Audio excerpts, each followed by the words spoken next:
guys, welcome to another episode of Glitter and Garbage into the Spellingverse. I'm Justine Marino. Hi, I'm Daniel Webb. And we are at the season 1 finale. I was going to say series finale. No, it's just the beginning. Just the beginning. It's entitled Home Again. And spoiler alert, they might be going back to Minnesota. Homebound. Back to the Midwest. I have so many thoughts about this episode. Yeah, they packed a lot into it. Yeah, they really did. So let's dive right in. It starts, go ahead. Yeah, it starts big. Well, it starts big with Steve getting into a fight with a short man. Okay, as was in the last episode and in this episode, Steve uses a outdated word for little people. He does. Many times in this season. Yes, he does. I don't believe this is his third time. Yes. No. Yeah. I actually caught I have only caught the one in this episode. Oh no, because in the last one he did? said he was Donna's dress. She was hiding an army of underneath. Got it. They're exiting, right before he says that's a dress don't. Oh, and then this one he says he got into a fight with Short King is what we'll say. Short Kings. But yeah, my favorite thing about this is the blood. The blood is so good, and the sound effects are so 80s sound effects. It's like just it looks like a very dated 80s fight. Yeah. I love it. You're right about the hit. It's like, yeah.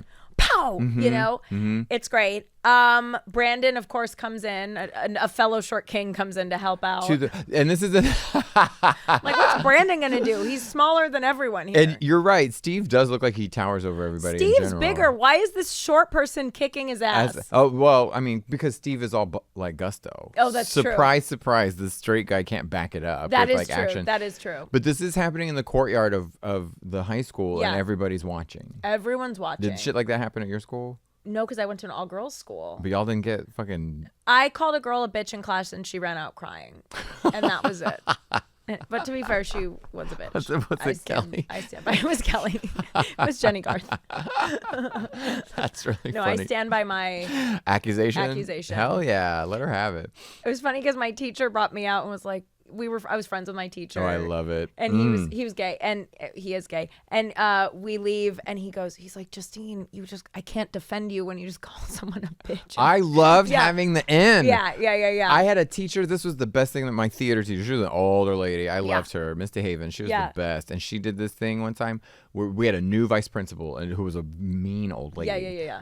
Who would just come in, and I can't remember what it was, but she goes, Daniel, can you come to the desk? My theater teacher. I need you to run something to the office. And so the attendance, right? Remember you had to write the attendance down, and you went and turn it in. Yeah. And she goes, will you take this to that bitch in the office? And she handed it to me like that, and she mouthed it, and I was 13. Oh my God, iconic. I loved it. I was like, that. oh my God, I'm in. Yeah, it's so nice to be in with the Beautiful teachers. feeling. And I'm still friends with him to this day.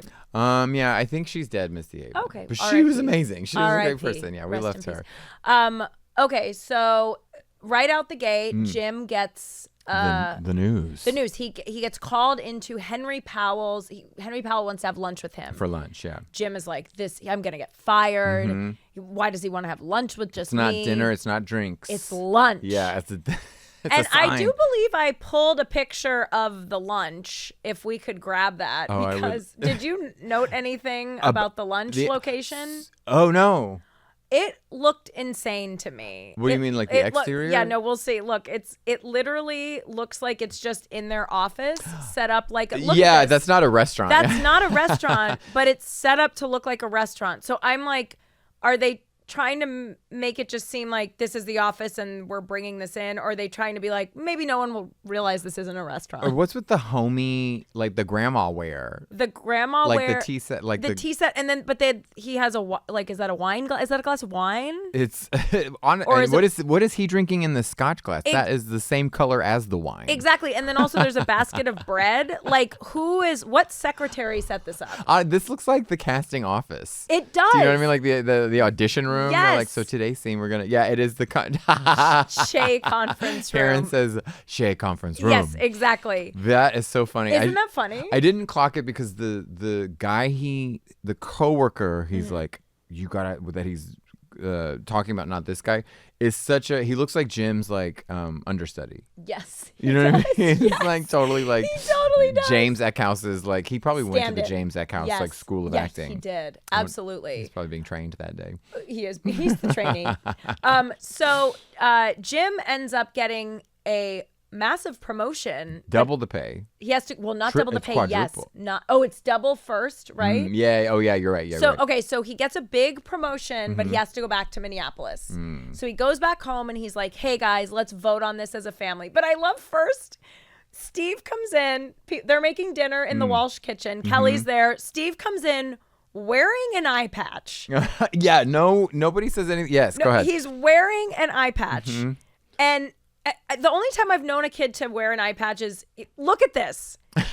This is insane. The only time I've known someone wear an eye patch is a kid in my class in like elementary school had his head out the window while driving in the mountains. And like my God. a piece of glass went into his eye. Oh my God. And so he had to wear a patch. This is like, this looks insane. But he walks into the kitchen with the eye patch on and Kelly goes, you look like Captain Hook. And he goes, that's what we called you before you got your nose job. See, in the last episode, Steve was a smooth talker, and in this one, he's a shit talker, I love it. It was such a funny, great roast. I was like, is this roast battle? Am I in the belly room right now? It was so good. Also, didn't they just tell each other in the last episode that I love you, Yes. and they had this moment of sharing, and out the gate, but every new episode is a clean slate. Tabula rasa, y'all.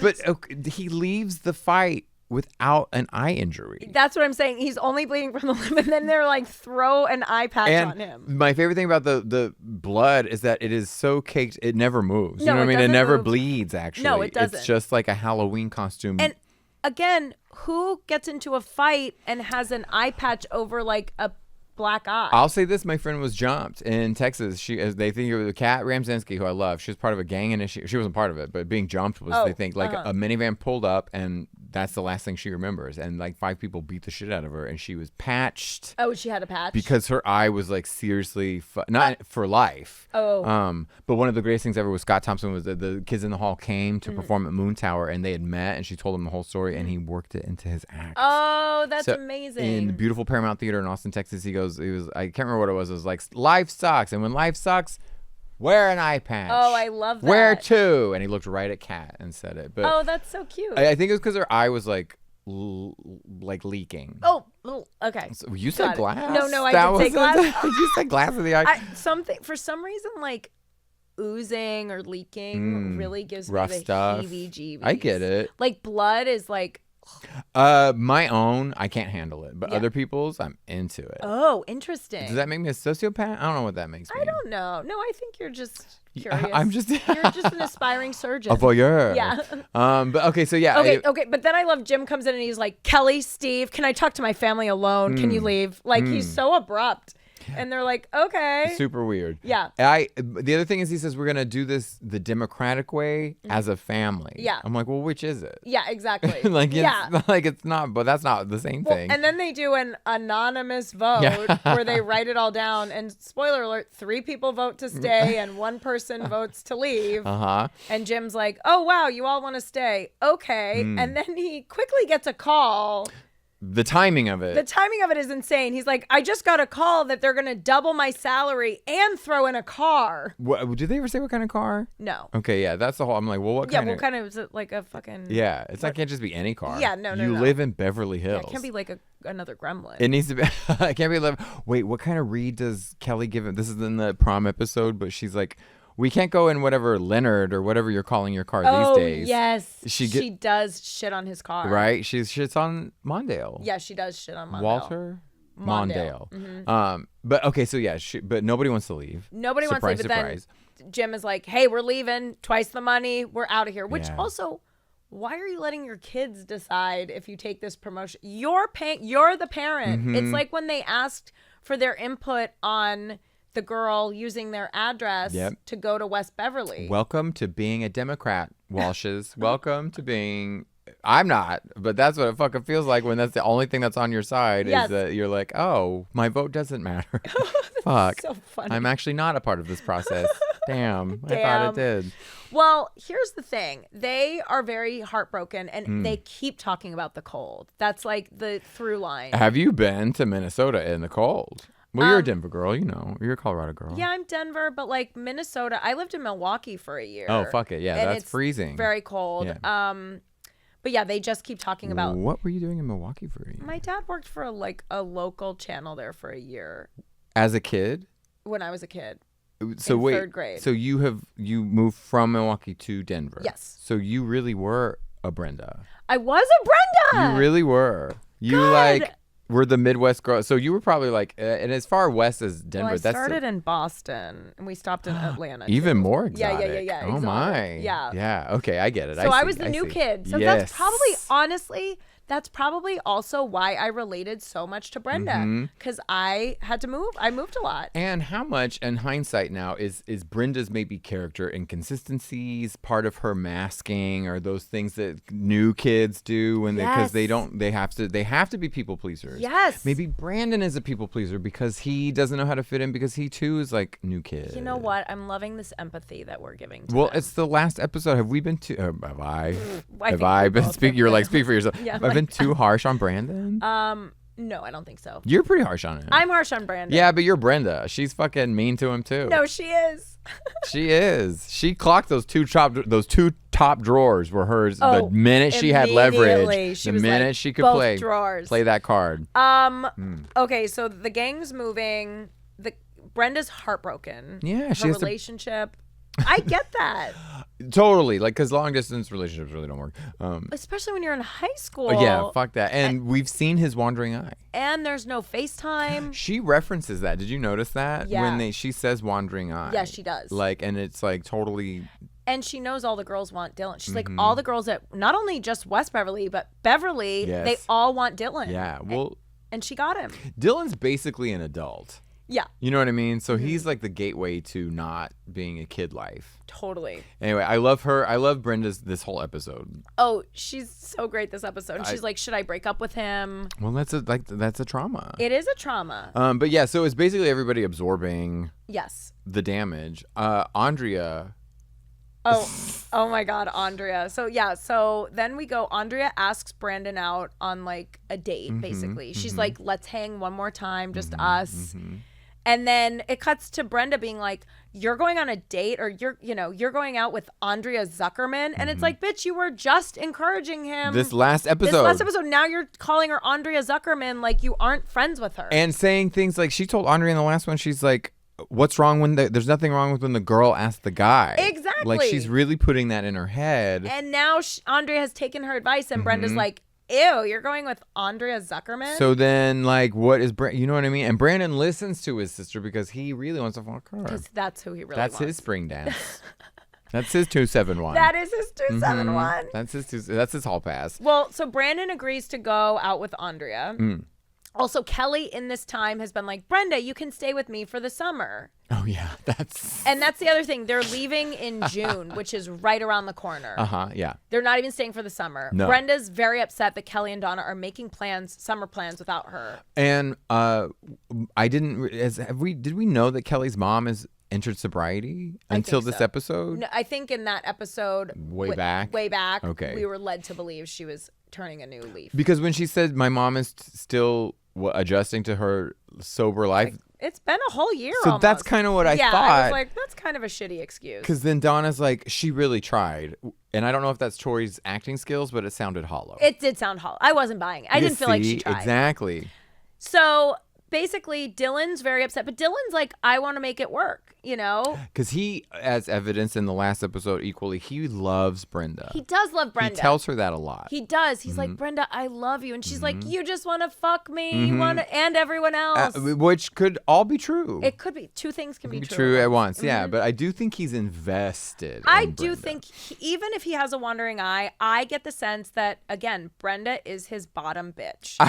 Brenda is the main hoe. I don't think he has a wandering eye. I think he's just looking off in the distance like Dylan. I think he's just like doing that Dylan look. You can't tell where he's looking. Because he's never looking at that. He's always like, I don't know, like, Brandon. The furrowed brow. Oh, that's such a look. Oh, it's such a look. There's a whole thing in gay culture now where, well, maybe it always was, but like mask. You can't be femme. You have to be butch, right? Butch, yeah. And and like Grindr photos, because it's like you can be in a photo. Wait. Okay, finish, and then I have a question. It's like, obviously guys work out a lot because that reads as butch, right? Even though you're fucking a queen. Yeah. But lots of guys do the like brow. As I think it's a move to like masculinitize. Oh. That's a word.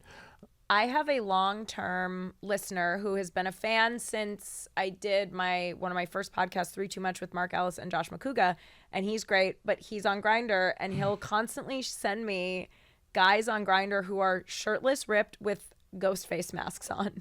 What? I did not know there was such a crossover. The intersection of Scream Ghostface mask? and Grindr. Multiple. I haven't been on Grindr in 100 million years. Hoping you need to. I can't verify. I was hoping you would have some insider info. I mean, most people don't show their face. No, so there's the mask, but the body. But I just thought that was interesting. Oh, I there's love that. A lot of I'm like, do I need to get on Grindr? I haven't been, not just because I quit Grindr just a long time ago, so I haven't been in that world. But I love that there's that kind of culture. Isn't that funny? That's funny. Anytime he comes across it, like multiple and different people. Interesting. Isn't that funny? Also, that's hot. Well, I did when I was in Grindr. There were lots of people who wanted to be like. There was a guy in like a Spider-Man costume, and that's what he wanted to wear when you had like physical, like sexual contact. Yes. He wanted to be in the Spidey suit. Yes. So there were things like that going on. There was a little person who wanted me to ride on his shoulders. Wait, what? That was I have screenshots from the whole Did you transaction. do it? I honestly regret not doing it. Wow. I totally, because I didn't, and this is the truth, I didn't think I could show up seriously enough for his kink. Got it. And I honestly didn't want to be there to show up in a disrespectful moment. Kink shame. But I'm 6'3", and part of it was because I was so tall. And he explained it all. I'll show. I have screenshots of it all. But I didn't understand where the other than me, he was like, I want you to be comfortable with me carrying you on my shoulders for like hours at a time. Hours. That was all on Grindr. Yes, that was like just around the house kind of thing. And I totally was I thought I could do it, and then I couldn't. So then you just delete your profile or whatever. Oh, so then you just leave forever. Yeah, kind of. Yeah, sort of. But yes. Whoa. So I don't want to sound like there's not things like that going on out No, there. I just thought it was interesting that the scream. Oh, bless you. Okay, sorry. Grindr always makes me. You're allergic to sneeze. Grindr. Sorry. Okay, so then, back from Grindr, where I'm sure Dylan and Brandon would meet years later. Can we talk about that? Yes. Because Brandon, I think, is having a romantic reaction to leaving Dylan. Interesting. Oh, yeah. He does get really weird when... Well, I don't want to skip ahead too much, but I support this theory. Okay, so... Brandon, well, then we're on the beach. Oh, no. Then we go to the Santa Monica Pier. There are several beaches. There are a lot of beaches. Again, it's one of those things where I'm like, am I watching the same scene over and over? Yeah. We go to the pier for Andrea and Brandon's date, right? They're having a great time. She's wearing a spunky headband. She looks cute. And then she takes him on the carousel ride. Yeah. And she's like, I have a going away gift for you. And he's like, what is it? And she just goes... And he's like, what? And she goes, it's me. I think I grabbed a She says picture. ta-da. Oh, right? She says ta-da. Ta-da. Yeah. And then she looks adorable. She does look cute. But this is the second layup. Yes. Right? In a week. Yeah, in a week. Last week. I feel like she has lined herself up for this. Totally. Several times. Absolutely. And why doesn't he see it coming? Is he leading her on? He's like dumbfounded. He's like, what? That part. And the prom just ended with her nuzzling into his chest. And now again, we've reset and he forgets everything. I'm sorry. I forgot. There's a reset. I am back to one. I'm sorry. I forgot that happens every episode. My heart sank. I know. And especially because, do we have that picture, Aaron, of her on the carousel? It's so cute. She looks adorable. She really does. And she's offering herself to him. And she's like, It's so vulnerable. It's so vulnerable. And then we find out he says he'll think about it. Okay, so that's the other thing is that this scene. Okay, look at her. Look how cute she is. I love this outfit. And she has a bear. She's like, please take me. Yeah, my heart breaks. I And to say, I'll think about it when she's like, hey, I want to lose my virginity to you. So question, he says they just end the scene. They end the scene. So we don't get to know how he verbally... And we cut to Brenda and Brandon on the beach. Yes. And she goes, well, what did you say? And he goes, I said I'd think about it, which is so rude. Well, literally, I was like, is she still on the carousel waiting for his like response? Yeah, like, yeah. She's just going around and around and around. She is. Can we talk about this beach scene? Okay, so this beach scene, I did not pull a picture of Brenda's beach fit, which is a gross mistake. Oversight? Yeah. Is the Steve and... That's later. Okay, but same episode? Same episode. Okay. This is the first beach talk. Brenda and Brandon are talking they're talking beach stuff. Are talking Andrea, all that kind of stuff. We're leaving. And then they run into Dylan. Dylan, who is surfing. Who's surfing, Did they plan that, or is he just there? I don't know. Mind you, this is all before school. Oh yeah, of course. This is all taking place before class. Exactly. Back to her look really fast. She's in this cloaky dress. It's black long sleeve top with a black skirt. From a distance, it looks like a duster. It does. Or like a trench. She looks like she just stepped off the set of The Craft. I fucking love it. It's like they're invoking Menno, just on the set beside. Well, the wind is blowing, and sometimes Brenda has like that auburnish. Yes. And then sometimes she has that black gothic, reads darker. Yes. But Brandon looks like so basic. Yeah. So she just stood out. I would love that scene with the wind blowing. And no, she looked her so pale cool. Skin. Yeah. All well, that. Then they run into Dylan, and she's like, "Oh no!" And Brandon's like, "What?" And she's like, "Well, ever since we started sleeping together, it's just gotten complicated." And he goes, "You started sleeping with Dylan?" And that's when I was like, you knew about this at the dance. Mm-hmm. It was heavily implied. Mm-hmm. Are you an idiot? Mm-hmm. Andrea gave her the crown. Exactly. Crowned her as the latest latest lay. Latest lay. So he's like, I can't believe this. He gets all mad. Okay, but weren't they just talking about him losing his virginity in a progressive? Well, he's not a virgin because he lost it to his girlfriend. Yeah. But Andrea wants to lose it to him. Brandon wants it to be him. Okay, yes. No, and so I was going to say thank you, Aaron. To your point, now that you said that, now, because at first I was like, why the fuck is he so mad? But now I'm like, oh, he's mad that he didn't get to sleep with Dylan. He wants to reenact the womb. He does. Uh-huh. Interesting. Meanwhile, I feel like in this moment where they run into Dylan, and Dylan's like, hey, B. Brian. He calls him B. Oh, B. Hey, B, can I talk to Brian alone? Yeah.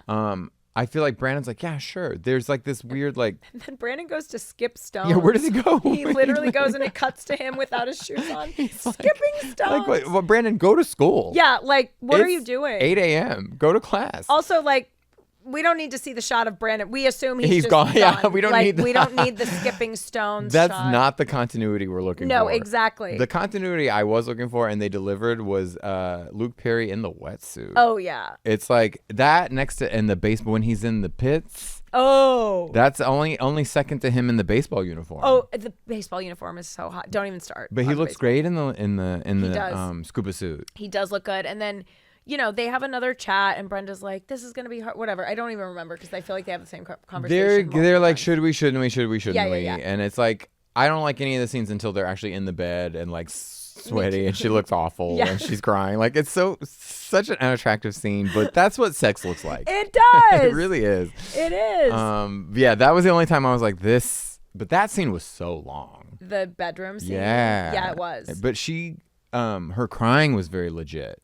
Oh, yeah. Have you ever seen, I think there's a scene when she's in Little House on the Prairie when she's child actress Shannon Doherty. I've never seen and she has to cry and it's like, oh, wow. Is it ugly cry? Just believable. Oh, yeah. She's a really good, she's a really good actress. Well, there's believable ugly cry acting and then there's Claire Danes. Right. Which is scene, but Romeo and Juliet. And it's that wide shot of the beautiful candles and there's nothing but silence and all you hear is it's the worst moment in cinema history. I'm so sorry, you guys, your eardrums. Aaron, I apologize so much. It is absolutely the most that breaks that movie into pieces. Yeah. Okay, so I'm a big Claire Danes fan. Me Let too. me I put love it Claire out Danes. there. My So-Called Life Till I Die. Oh yeah. So good. What was the movie where she's locked in the prison with the other girl? Broke Down Palace. And they have great hair the whole time. They have the best hair. I ugly cry like Claire Danes at the end of that movie. No every way. time. No way. It's you so do? sad. Oh my god. Oh my god. The first time I saw it with my friend Kristen, I was like, and the soundtrack. Oh, I saw it in the theater. The soundtrack to that, I have the soundtrack. Is it a banger? It's good. They have some good. I'll go back. Yeah. Oh, I was furious at their hair. Listen, hair, if you can't tell, is really the only thing I judge anyone in this world by. And I couldn't get over. I was like, why is her part so good? Yeah. She's in Broke Down Palace. Yeah. Oh God, that's with Kate Beckinsale is the other one. Yes, but she does an Oscar nominations worth of like ugly crying in that. Yes. movie. Yeah. Mm-hmm. But anyway, Shannon Doherty nails it. Okay, so then we go back to school and things are kind of unraveling. Kelly comes and tells Brenda, you can't stay. My mom says my mom's sponsor think it's going to fuck up her sobriety. Because Brenda is a user? I don't understand that. It's so weird. She's like, it'll just be too much pressure. And then at no point does Dylan say, hey, you can stay with me because I live alone and am basically an adult. Like, why doesn't Dylan offer anything? Exactly. And I thought that's what that scene was leading to. Yeah. Because when she delivers the news and Donna's like, she tried. Yeah. They like hold hands and like share a moment. And I thought that moment, or he could just be like, hey, what if I got you a room at the hotel that I live at? Yeah. Or lived at. Yeah.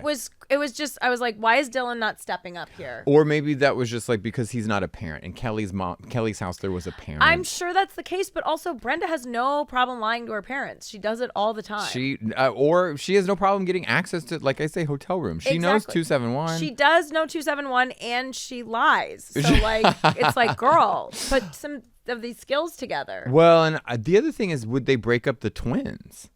Why is Brandon not in on this? Well, Steve, we need to check in on Steve because Steve's kind of being a dick to Brandon this whole episode. Steve also offers when Kelly's like, Brenda, you can stay with me. Steve goes, Brandon, you can stay with me. And Brandon goes, we probably need to keep the family together. I'm going to go with my parents. So Brandon rejects Steve's kind offer. And then Brenda, like I said, was going to go with Kelly's, but now that is all in the past because Jackie's sobriety. Well, and then they have, in the second beach scene, third beach scene. There's so many beach scenes. Where Steve again is like showing his abandonment issues and all of that, dealing with his history. Like, I kind of can't take two Steve sob stories in a row. It's a lot of Steve. We're really seeing Steve's vulnerable side. And also Steve on a windy day is when it looks like plugs, and I can't distract. And I think it's because his hair is curly. Oh. And it's just the way the wind hits it. Yes. It's like I can't take it. So I'm so distracted. It looks like he's wearing a wig. Yes, you are. I love how invested in the hair you are. That's all I see. Yeah.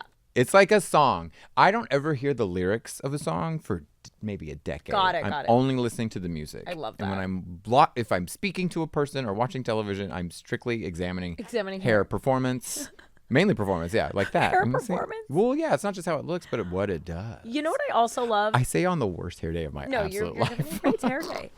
I love that Cindy. I love the hood. What? I gotta back it up. I don't have a good hair day today. It's all right. I love that Cindy's like, oh, I'm just trying to enjoy all this beautiful California fruit. And it's literally honeydew and cantaloupe. And she's like, this exotic fruit I love. And she's like, I'm just trying to make this. It looks like the shittiest fruit salad I've ever seen. It's hard to make a bad fruit salad. Do you know? Like, fruit is naturally gorgeous. But it looked bad. It didn't look appealing. No. It looked bad. Literally the most commercially accessible fruit it's like, what about the kiwi you were talking about in episode 2? Well, she had to fire Anna. That's true. They had to 86 her. They did. Anna's out of a job now. Which they never even brought her. She didn't get a vote. No, she should vote. She works in this house. Anna did not get a vote in this. So, also at this point, Jim has gone to Minneapolis early. Yes. And I did send a picture of his office because he is the man around He's town. the king. He is the king. He's walking in. Everyone's dabbing him up. Also, can we talk about this pink office? Yeah, I was really into this set. This scene. It's so 90s. So this scene lasts for 20 seconds? Yeah. How many extras? How much set decoration? Like, look at the involvement. The choreography of the handshake, and it actually is impressive. It's a moving scene, right? Cinematically speaking. And I was really impressed with how much they had to show up for Jim. Oh, yeah. Right? And who is she? The secretary? Yeah, what's her story? I know. Like, she gets things done. Yeah, this and your old secretary? She's obviously been at the firm for a long time. She knows Jim. Yeah, and his mug. And also she's like, here are all your messages. Jim is inundated with work immediately. So, but my question is, they moved to Beverly Hills. Yeah. And I don't know if they ever thought they were coming back, but why did she save his mug? It's really weird. Why? I think she's the Andrea Zuckerman of The Office. Oh my God, and he's the Brandon. Yeah. Mm-hmm. Oh, you're so right. And it makes sense because she's much older than him. Yeah, he's like.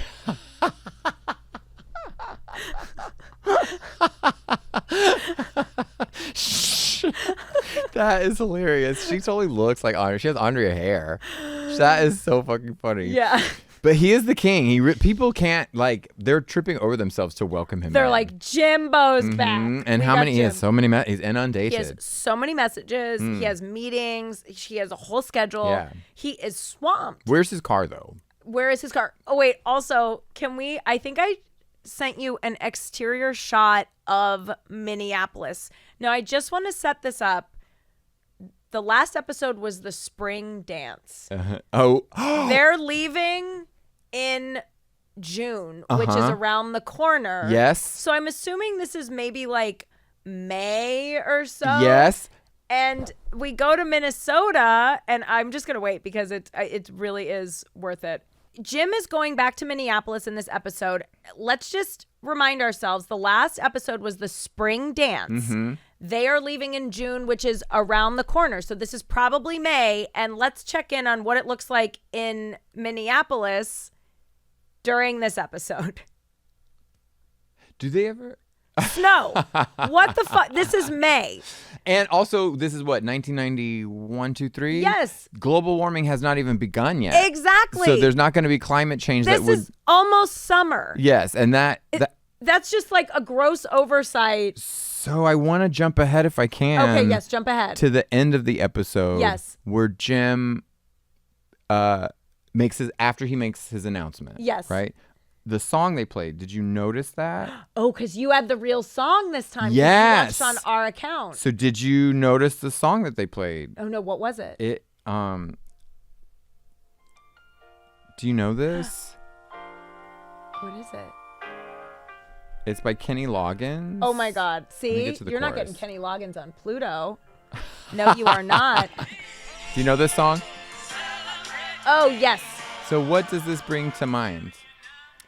Like 90s happy scene movies. But does it bring Christmas stations play that at Christmas time? Yes. Like that is to me a Christmas song. Yes. And if you go like 94.7 the wave. Yes. The only time you hear that is at Christmas. Yes. So what is the timeline here? Why is it snowing in Minnesota? So I'm wondering if this was maybe an episode that wasn't the final. Maybe the spring dance, because look at the way the last episode ends with them dancing in a circle, right? And it's friends, which is not how all their episodes end. Right. I wonder if they were like, we can't end on a you fucking lost your virginity, fuck episode. Yeah, maybe we have to rearrange like the way it was out. That's interesting. Or mid-season. What I have to do is the only way I can verify this is by people. I'm going to have to go look up their hair and what it looked like. Yes, you have to. Like if there's inconsistency. Thank you for doing that research. But at the end of the episode, they play that. And I was like, that is a Christmas song. That's interesting because as soon as they cut to that shot of I was like, it's not winter though. So then I'm wondering if that. Interesting. Or they're just really trying to hone in on how horrible Minneapolis is versus that could LA. be it. They're like, it's Christmas year round. Yeah. But at the Peach Pit, that's what comes on. And also, like I said, they are constantly shitting on how cold it is in Minneapolis. You're not getting Kenny Loggins on Pluto. No, you're not. Sorry, that's my ADHD kicking. But also, can we just go back quickly to the last episode, the virginity? I think we kind of glazed over because they glazed over it in the episode. But what a big deal that was. Oh, I feel like that song was in a soup commercial. That song. I think it was in a soup commercial. But soup is a wintertime food. It's winter. It's cozy. And that is a commercial that would air probably at a Christmas-ish time. Agree. Yeah. It's a holiday song. I agree. So the last episode, the virginity losing, that was a really big deal to have that on primetime. Do you remember? Yeah, no, like yes. Underage kids. Yes, yeah. That played by 30-year-olds, but underage people losing their virginity. Totally, yeah, absolutely. So I was really taboo. do respect how like ahead of its time. Now we have Euphoria where it's like, oh my gosh. Well, crazy. I'm sorry. I will always talk about Lucille Ball because I'm a fucking hack for her. But her favorite thing to say was in the old days you couldn't say the word pregnant. Oh right. And then as a conservative, she'd say, now these days they show you how to do it. Yes. Or how to get that way. Yes. And so yeah, but that was very. It was a crazy. Yeah. People forget. I don't know if people realize, but in the 90s, the whole thing, things that don't age well, comedy bits, like In Living Color was absolutely one of my favorite TV shows. Yeah. Some of it is hard to rewatch. Yeah. Howard Stern, which is not the best example even in its time, now is like abysmal. But what was happening in the 90s at the end of the century was everybody was like, we're breaking the rules. There was a boundary breaking because television had been so conservative. Yes. Getting away with the worst thing was kind of an MO. Yeah. For reasons of representation, but also for reasons of like getting away with it. And not for, I don't know, there was a different vibe. Well, also, to it. No, I agree, but also they made such a big deal of that about Brenda losing her virginity to Dylan, but not really Matthew Perry when he's like, have you ever stared down the barrel of a gun? It's like no trigger warning. Not at all. I don't remember anyone talking about that episode like that. Or how about the fact that Dylan already lost his virginity, right? Or any of that. It was like they already made these kids sexually lost active. His virginity. Yeah. Why is it her? When the girl. Double standard. Because she is a Scarlet A. She is. Okay, so then we're back in. Jim's in a winter wonderland, swamped with work. A lot of work. You know, Cindy's like, Jim, will you have time for us when we come back there? You're so busy. She doesn't handle long distance relationships she very doesn't. well. She's had problems with it in the past. Also, I just want to note that when they do the family vote, she still has her apron on. Like, they don't even allow her to take off her apron. It's so weird how they really make her domestic. They're like, she's a mom. Like, let's think in the first season, how many scenes do we see of her outside of the house? Just the ones where she's having an affair. That's the only time Cindy leaves the house is to have an affair. And in that, they make her wear that fucking pashmina the whole time. God, like her affair. Cheating shawl. Her cheating shawl, yes. Her slut shawl. Oh my God. Okay, man. things are looking bad for the old Walsh They're falling apart. crew. They are falling apart. Jim's slammed with work. Steve is mad at Brandon. He's getting left behind. They both feel like they're getting left behind. They're like, remember when all our friends in Minneapolis started kind of, leaving us out because they were mad we were leaving them. But Steve tells, this is why I don't open up to people. Yeah. I'm like, I feel like Steve is not a closed book. Yeah, no, he's not at all. I think he's pretty open. Yeah, most people have his number. Like in a caveman way. Yeah, no, there's no secrets Yeah, there. no. But then Brandon's like, I do want to go talk to Steve. So then they go talk on the beach. It's like, what is it, your birthday again? Yeah, exactly. Also, I love everyone goes to the beach to chat. Listen, it's you guys, just so you know, if you have never been to California, Beverly Hills is without traffic probably 20 minutes from the beach, right? 20, 25. Yeah. With traffic on a weekday. An hour.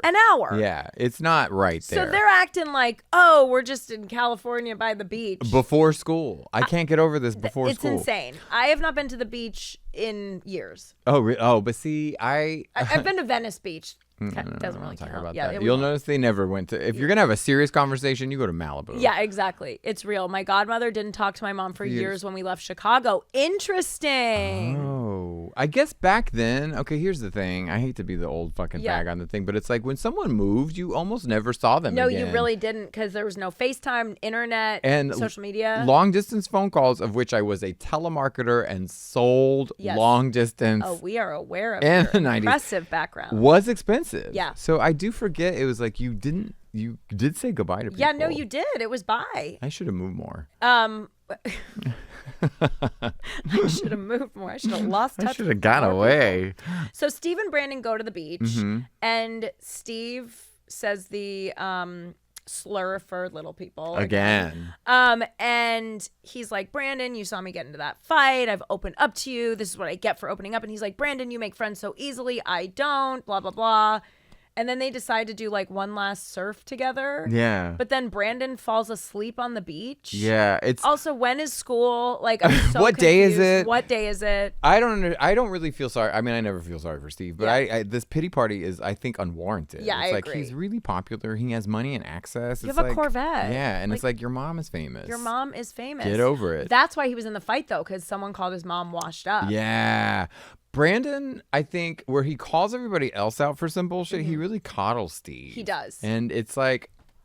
Sorry, I thought of something else, but I want to know. Listening. I think it's part of his like weird bromance thing that he does. He blurs these lines where he's like conditional. And he's charming everyone. Well, it's that hair. It is the hair, and I get it. I'm charmed by it. But here's the thing. Brandon makes plans with Andrea. We forgot. He goes to school and accepts her invite. Oh, that part. Okay. And then they kiss in the hallway multiple times. I'm so mad at Brandon.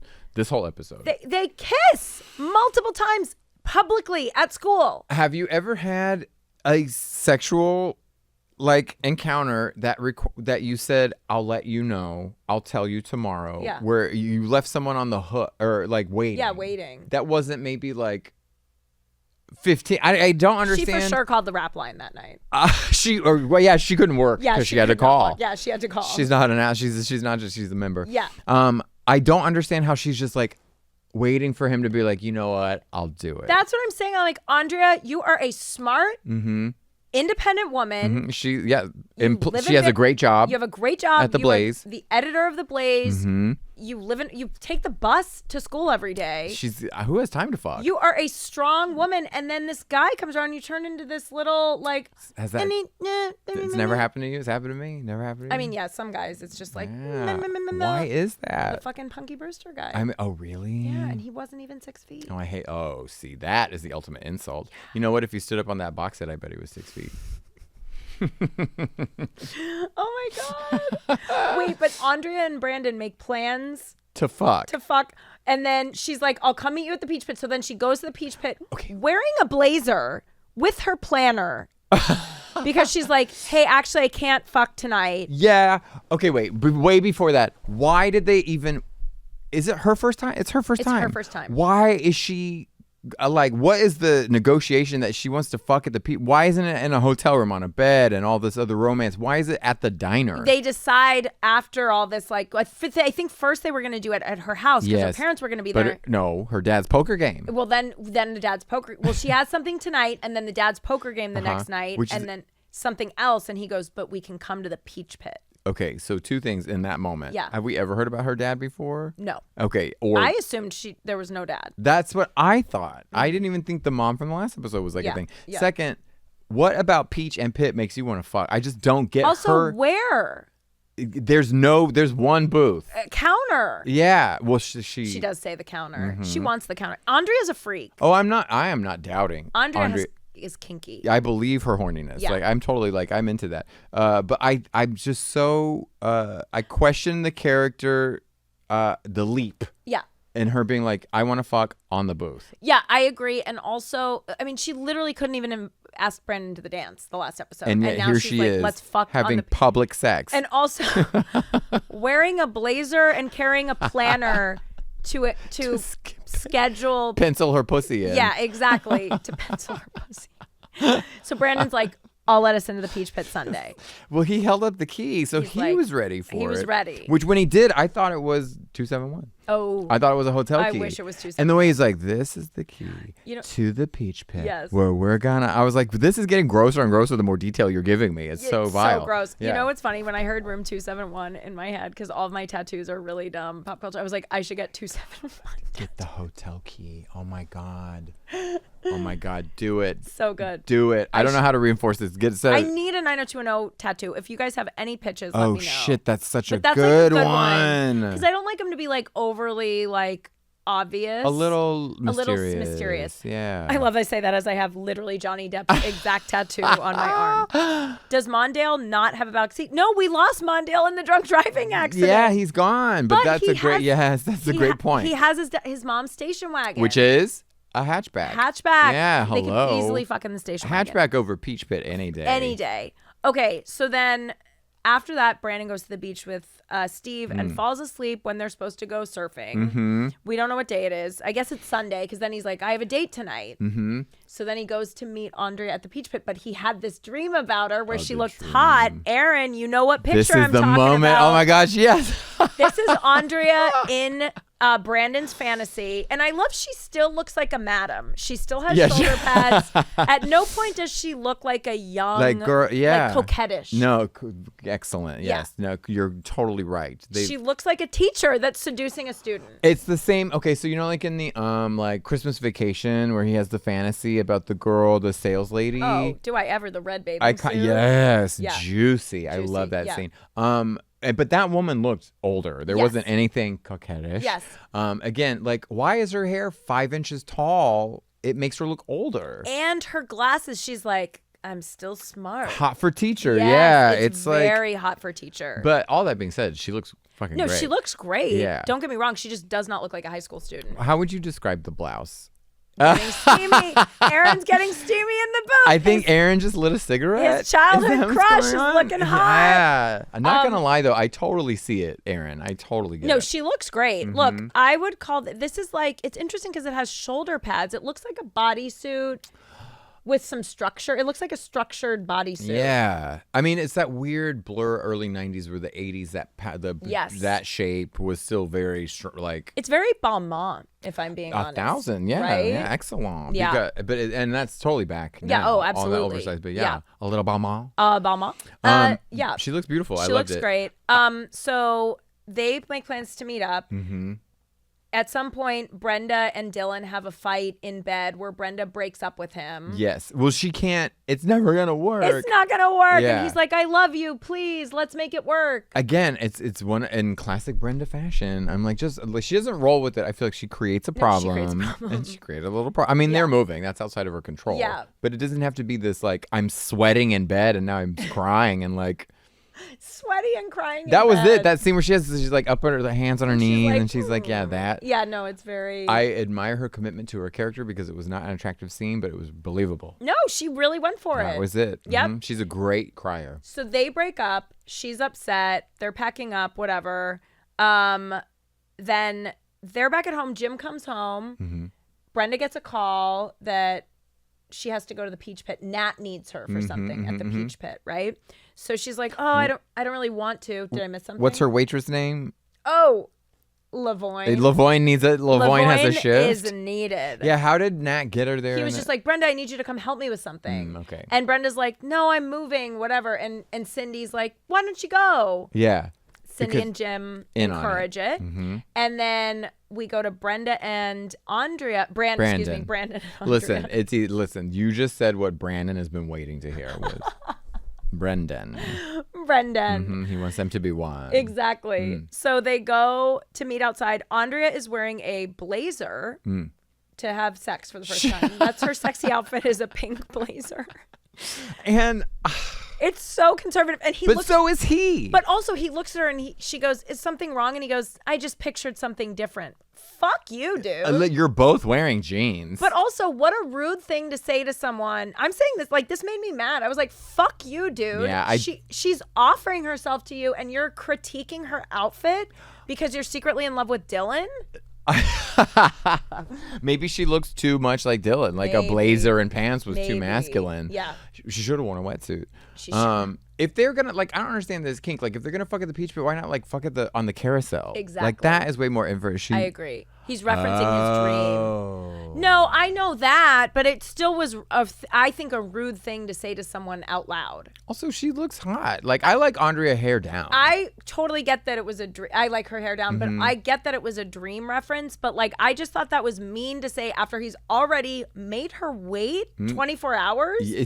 To see if he would accept her invitation to take her virginity. The waiting period. Waiting period. So here's the thing. I'm assuming he was waiting to decide if it was the honorable thing to do. Yeah. Or, like, you know what I mean? He's trying to suss out the, like friendship dynamic. Yeah, but still. Meanwhile, not realizing that the holding period is the boner shrink. Like, that's the fuck up. Exactly. I don't understand why she's, like, I mean, I just don't get it. That's like sexual, like, that's not being, like, are we being careful? Yeah. It's not that decision making. It's like, is this good for me? No, I agree. But still, it was fucked up. And listen, she's got to get it. She's got to get that Walsh dick. Got to get that Walsh dick before it's gone. Well, then they go in and there's a surprise party. party. And did you clock what Andrea said?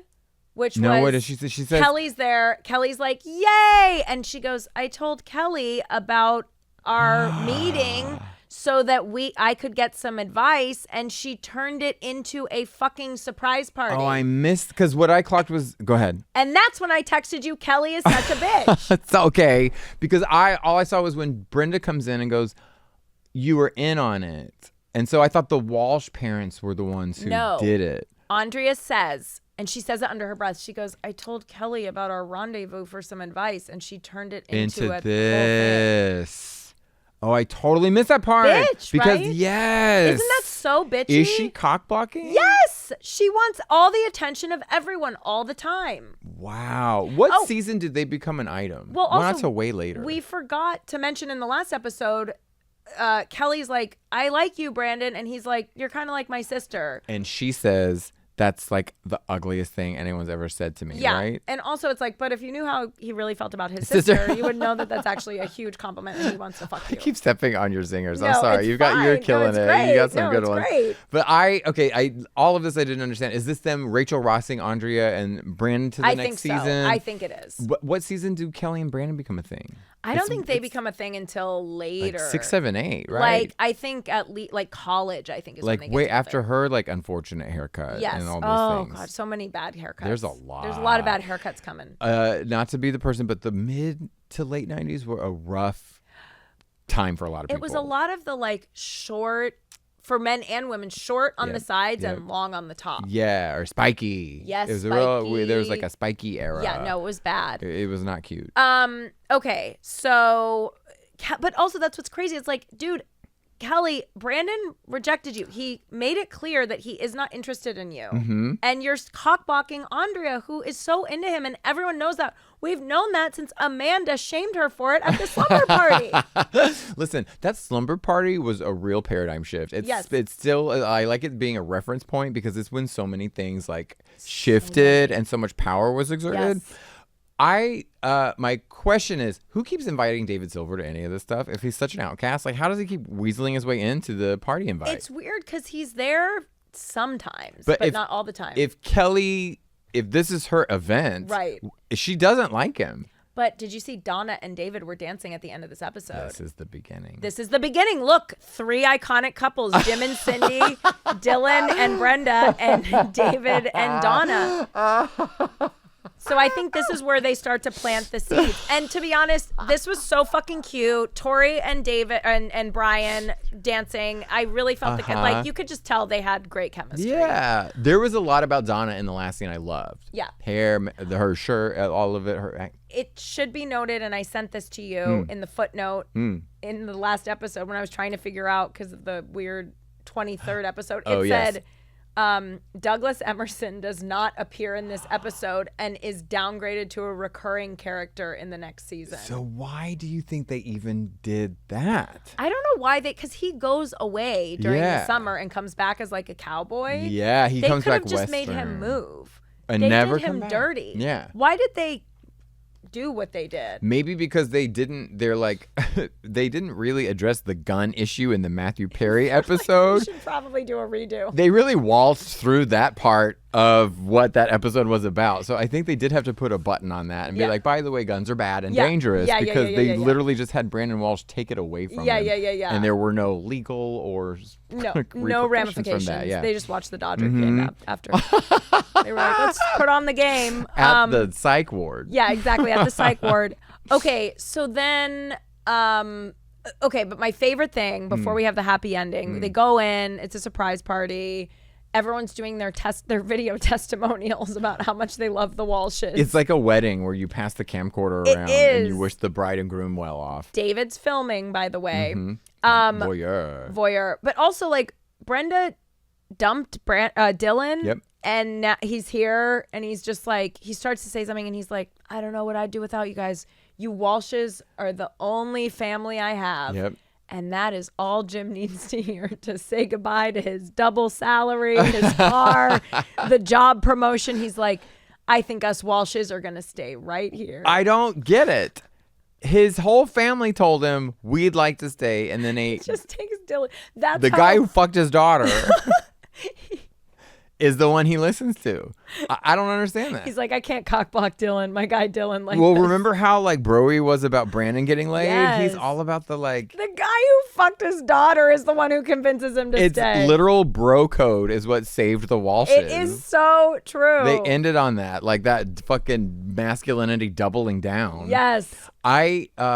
Yeah, the testimonials were sweet though, but Kelly's was cute. I liked Kelly's hers. was sweet. She's like, Brenda, being friends with you has made me less of a bitch. And I'm like, well, wow, that's yikes. Yeah, that has a short shelf life, that statement. Exactly, that has an expiration date. Yes. But I thought it was really sweet. But yeah, it really was you could see it stacking in Jim's mind, but it wasn't until Dylan spoke. I think Jim also wants to fuck. Everyone wants to fuck Dylan. Did you see that green blouse / silk shirt he had on? Pea green. It was, it was mulligatawny. Yes. Yeah, it was a mulligatawny soup. So good. It's a great color on him. It was great. He was, and David Silver, again, his fashion in that moment was like spot on. From here on out, David is killing He's it. an icon. Yeah. It's weird. Yeah. I know you don't like him, but. It's one of those like, don't hate the messenger, but I have nothing against BAG. You didn't think he was hot? No. You don't think Brian Austin Green is hot? He doesn't do it for you? He has this weird like Lancaster vibe. Interesting. Do you know what I mean? Yes. There's Aaron Carter and the other one, Nick Carter. He has an Aaron Carter vibe to me. Okay. I mean, I get that. Right. But uppers, not downers. I'm into downers. He has an uppers vibe. I think probably because I knew he was the youngest, so he's the closest in age to me, but also I thought he was so hot. There was a huge gap, and I think this was a moment in my life where, because I was at the age where I probably wasn't into anyone. Yeah. So I was never attracted to anyone on 90210. Only Donna, because I think I just wanted to be her. Right. In the same way I was sort of like a Lisa Kudrow Phoebe. Right. Like the stupid funny one, right? Yeah. I was like, that's the one I identified with, but my like objectification didn't really show up until literally like season 1 Grant show Melrose Place. Wow. That's when like I think like testosterone, like I was kicking in, and so it was pure entertainment. Oh, see, no crushes. Oh, I had a crush. I remember when I was like 3, I wanted to crawl into the TV with Atreyu from Neverending Story. Okay, so there, yes, moments like that, like Atreyu, but for me, there was no gay context in my life, so it was like, I don't know if I want him to be my best buddy, or there was that, so I didn't know how to label it. Got it. So that was definitely there, but I had none of those sensations at all with anyone on 90210. I had crushes from, again, preschool. There was this kid, Alex Guiney, I think his name was. Hello. And I would go up, and he was a kindergartner and I was in preschool. Yes. And I would go put my head on his shoulder and turn bright red and blush. Oh, you didn't know how to say it. I know. I was like. Yeah, it like totally in hindsight. So one of my favorite things, one of my best friends ever, we were best friends, like tight for years. And both of us now are fucking gay. But back then. You're Brandon and Dylan. We were, but there was nothing in our lives at all. I mean, probably my Paul Abdul and Tori spelling obsessions. Yeah. But there was nothing in our relationship or anything that signaled any of that. Right. We played sport, like all that kind of stuff. Interesting. Even though I was fucking a fey little kid. Yeah. But yeah, there was never, it was, do you remember on Saved by the Bell when Kelly Kapowski dates the manager at the Max? Yes. Who was actually a soap actor at the time. So like that guy was hot. Yes, he was hot. But I think it's because these guys weren't, frankly, old enough. Right. There you go. For my tastes. You. Yeah. I would probably want to fuck Brenda. like Mrs. Teasley's husband. Mrs. Teasley is if we ever knew who he was. I'd die to know who Mrs. Teasley's husband is. Did we ever see? I don't think so. Not even at graduation? Maybe. I don't think so. We'll look that up. That's a great band name. That is Mrs. Teasley's husband. I love that band name. I love this finale. I'm sad the first season's over. It is, yeah. But they stay. They stay. And but that's when they play, which the name of the song is called Celebrate Me Home. Okay. So I think that might be why they played it. Yes, totally. But it's a Christmas song. It does seem very Christmassy. Because that's the end of the show if they leave. Yeah, it is. I thought they might do a cliffhanger. I couldn't remember, even though I just watched it like a few months ago. Yeah. But yeah, no cliffhangers. Because after this season, every season ends on a cliffhanger. Imagine if the cliffhanger was us waiting to see if Brandon lets Andrea know if he's gonna fuck her or not? What if that was, I'll let you know, and that's the cliffhanger? Like, I would have been seated on the for the premiere. I would have been seated all summer. and ready. Yes, and ready. Okay, I also want to, because it started auto-playing directly into the next episode, I did want to play the beginning of each theme, okay? Oh, yes. So here's season 1 theme, okay? Where we had some, the first episode, it was not the same thing. No, then different. we get into the, okay, here we go. Okay. It's like Rodeo, Beverly Hills, Fairfax. Yeah. So it does go into the theme. Yes. But oh shit! Really fast about the theme. Did you notice while Dylan and at the end of that, while Jim is making his announcement, they played a really sappy version of the theme. It's just you need to go back and listen to it. On the Plex. So good on the Plex. I gotta go back. Honestly. Okay. But then it auto rolled into season 2, episode 1, and we got this. Okay. Ah! Montage. Studio. We're doing studio. We're hugging. Yeah, and they come together in a hug. Yes. So. Wow, I actually think I just got chills. That's embarrassing. That is embarrassing. I totally got chills though when it transitioned into that. It was a moment. It was like, oh, we are here. We have a ride. In. Yeah, yes. They knew they were hot. Yes. That beach. All those beach shots in the intro for season 2 is totally like, that was when it was iconic. Absolutely. I had a Beverly Hills 90210 poster in my bedroom. I still have one in my home. Framed. Were you the kind that would frame it? Yes, my dad would not let me put up posters on my wall with tacks. Yes. He made me have them nicely framed. So I had a Paula Abdul poster framed. I had an Addams Family, the movie, framed. And I had a fucking Beverly Hills 90210 poster framed. And it was the one, I'll show you later, but it was the wide shot from that shoot. Yeah. Where Donna's in the like kind of peachy, you know what I mean? Yep. It's the one where they're laying down and Donna's head is kind of crocked to the side and stuff, but they squeeze them all in. Oh, it's so good. I had that hanging in my room. So good. I had another one. Which one? It's a white background, maybe season 2, 3, where it's white, and I think Brenda's in like a red thing. Yes. Do you know what I'm talking about? And it's a group shot. Yes. I had that in my room also. So I really like. You loved it. That era, it was like, me too. That's my era. I agree. Season 1 was blurry because I think I just didn't get it. And I was so young. I like barely remember. My favorite thing about season 1 is how young you were. You were so young in season 1. It's true. You didn't even know. But everybody gets an upglow. Friends season 2, it's too stark. Their transition, right? It's crazy. Their glow up and everything is way too. And episode 1 of season 2 is like that. It reminds me a little bit of Magic Mike, where first one, and it's Steven Soderbergh, so it's not that it's like, but it's a different vibe. Magic Mike, the first one feels a little bit more like an indie movie, a dramedy, a little bit more serious. Then the second one, they're just like, this is a franchise now. This is a franchise about male dancers. Totally. And Jada Pinkett Smith is here. Why shouldn't she be? Yeah. My favorite, this is such a weird tangent, but the Munsters, right? Yeah. They have one of the best theme songs ever. And it's not, in season 1, it's really weak. It's kind of like Beatles. It's early Beatles, like too plucky. Yeah. And then season 2, it's like heavy, 60s rock, like and they really sink their teeth into it. And it's like that. It's like, once you get permission, once you realize you have a seat at the table, and that's the strength behind it. Oh. And that fucking and then but okay, let's talk about real quick. Talk just about as a little cliffhanger. Teaser. Brandon has his arm around Dylan. Is it Dylan or Steve that he does that to? I know Brandon does the boo boo. Oh, it's not Steve. Is it Steve that does it? Hold on, I have it right here. Why don't I look? Okay, let me look. Hold it. It's my screensaver on my phone. See, he does it to Dylan. Brandon does it to Dylan. He has his arm around him and he does the ka. Wow. He's like, this is my guy. Because the real cliffhanger is, are they gay? Are they gay? That's the cliffhanger of the series as well. Honestly, because that could be, fascinating. I know. Well, what do you think? I mean, a million out of 5 mega burgers. You know why? Because it leads to more. It does, and just like knowing where we're going in season 2. Oh yeah. Oh, it's amazing. They're investing. They are investing. It's Budget is up. It manifests destiny. Yes. Never goes backwards. We always head west. Yes. I'm happy they stayed. I don't even rate this one. I'm just glad that I'll give it.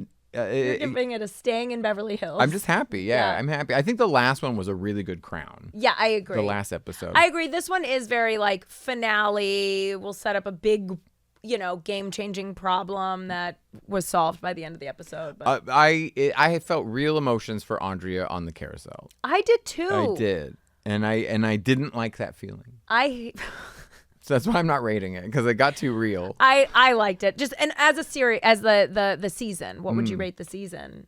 Oh, that okay. Sticking to the real scale, I'll give it all 5 mega burgers. I will too, because it's really hard season 1 to be consistent. All that stuff every season, which they aren't. But for me to like it, you know what I mean? It's like most first season, I'm like, what the fuck is happening? Yeah. But this one was so good. Yeah. No, it was good, and honestly, I love them figuring it out of it all. Because that's what being a teenager is all about. Well, and also back then you didn't have Google to be able to go to Reddit and be like, is everyone else noticing this? It was just they could just pull a fast one over you and change Kelly's car color. Yeah, or be like, what boom mic? Yeah, exactly. Oh man, the boom mics. I mean, the one thing, how many vests would you give I this? know. We've got to have at least a vest count. We've got to be at least, I would say, 30 or 40 vests. Yeah, single digits. I think 40 vests. I mean, background actors. Background actors. I mean, if we're I would say people with a line, at least 30 vests. Who gets best actor season 1? Ooh, shit. You know what? Do you know who I'm going to say? No, I don't. I thought I knew, but I don't know who you're going to say. I'm not going to go Brenda, to be honest. Okay. Should we say it on the count of 3? Yeah, 1, 2, 3. Jenny Kelly. Garth. Yes! Boom! I knew it. Yeah, I knew it. Because I'll never get a high five right. No, Sorry, I'll never get it right. And also, I love that I said Kelly was the best actress. Pretending to be Brenda's friend when she's plotting to steal her boyfriend. No, but Jenny Garth for sure. Yeah. I just think she's incredible. Her range. I think her range is good, and she's not over the top ever. She has this really beautiful vulnerability to her work. You hate her, but you like her. Exactly. And she is so like you get why people are friends with her, but you also get why people think she's a fucking bitch. Well, and I think she's a bitch, and I don't know Jenny Garth personally, but like to be able to be so unlikable in such a real way, but still kind of likable. You know, it was the scene where she was in the last episode where she can't find a date and she's at the diner and it's the one shot of her talking to Brandon. Yeah. And I was just sitting there watching her it's one take and I'm like, wow, she's just a teenager and she's sitting there having a very real conversation with a camera. Yeah. And I just thought in that little minute moment how convincing she was. No, she was great. And that's not easy. It's not easy to be that subtle and all that stuff. To me, it was the episode with Steve when they're having that talk and he's being such a dick to her. She was just like a raw nerve. Yeah. To quote J-Lo when she used to watch moving performances on World of Dance. Well, and she'd be like, I'm just a raw nerve.